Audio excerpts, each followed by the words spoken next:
5 जानेवारी 2024 पुण्यातल्या कोथरूडमध्ये कुख्यात गुंड शरद मोहोळची दिवसाढवळ्या गोळ्या घालून हत्या झाली। मारेकरी हे त्याच्या अगदी जवळचे होते, सावलीसारखे त्याच्यासोबत कायम वावरणारे होते।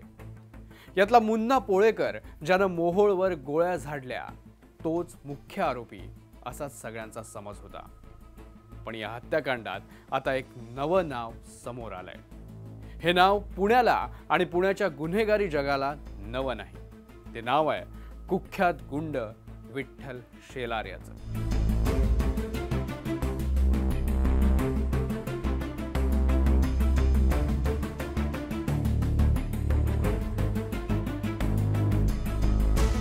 पाच जानेवारीला शरद मोहोळची हत्या झाली। ही हत्या अशा ठिकाणी झाली जिथे सीसीटीव्ही कॅमेरे होते।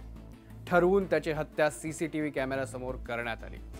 सगळंच ढळढळीत दिसत होतं। गोळी चालवणारा मुन्ना पोळेकर याला पोलिसांनी नंतर बेड्या ठोकल्या, पण पोलिसांना संशय नाही तर विश्वास होता हे मुन्ना पोळेकरचं एकट्याचं काम नाही। त्यानं फक्त गोळी चालवली, पण त्याच्या हातात बंदूक देणारा दुसरा कोणीतरी आहे। मुन्ना पोळेकरची चौकशी सुरू होती, पण मुन्ना पोळेकरच्या पुढे पोलिसांनी तपास सुरू केला।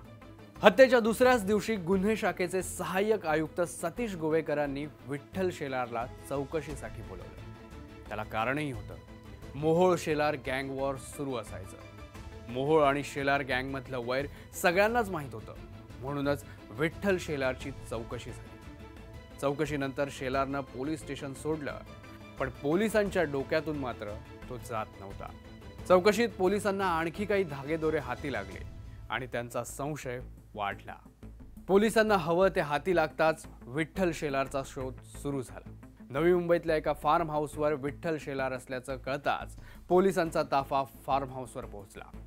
विठ्ठल शेलार आणि रामदास उर्फ वाघ्या मारणेसह 10 जणांना पोलिसांनी उचललं। शरद मोहोळला हात घालणारा विठ्ठल शेलार हा मूळचा मुळशी तालुक्यातल्या बोतरवाडीचा। सुरुवातीला पुण्यातल्या गणेश मारणे टोळीमध्ये तो आला। मुळशीमध्ये त्यानं शरद मोहोळच्या गँगमधल्या दोघांना दगडी खाणीत जिवंत जाळल्याची चर्चा होती। या कांडानंतर पुण्यातल्या गुन्हेगारी जगतात शेलार फेमस झाला। पुढे त्याने स्वतःची गँग बनवली। हत्या खंडणीसह त्याच्यावर 9 गंभीर गुन्हे दाखल आहेत। 2014 मध्ये त्याच्यावर मोक्का अंतर्गत कारवाई देखील करण्यात आली होती। इतकंच नव्हे तर शेलारनं राजकारणातही प्रवेश केला होता। 2017 मध्ये भाजपमधल्या त्याच्या प्रवेशाची चांगलीच चर्चा झाली होती।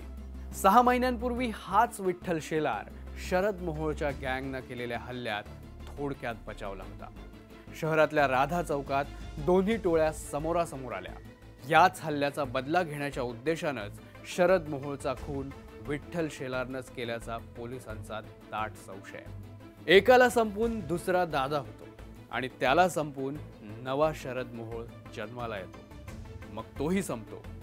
पुण्याच्या गुन्हेगारी जगाचं हे कालचक्र आहे। या चक्रात आता विठ्ठल शेलार असेल पुण्याचा भिकू म्हात्रे।